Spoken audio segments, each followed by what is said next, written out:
called himself Mató-Tópe. The Prince, Maximilian, interpreted this as 4 bears.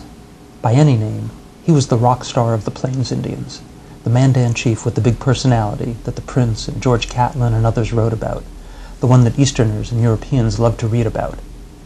He was far and away the best-known Indian personage of the early 19th century.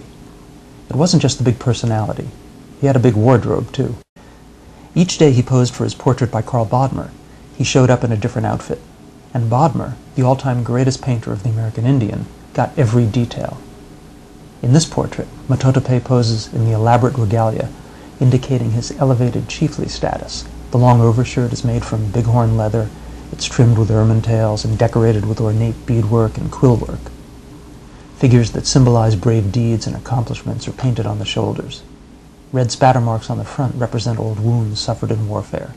The headdress is symbolic as well as spectacular. The tail of eagle feathers is so extensive it may represent not only his battle coups, but also those of an entire war party. Split buffalo horns rise from the white ermine-covered cap. Jimi Hendrix and that guy from the Village People had nothing on 4 bears.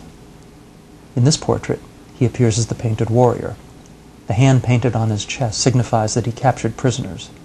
The wooden knife he wears in his hair is a replica of one he took from a Cheyenne during particularly fierce hand-to-hand fighting.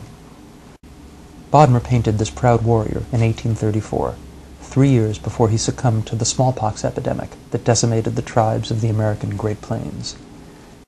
These priceless original watercolors are owned by the Joslyn Art Museum.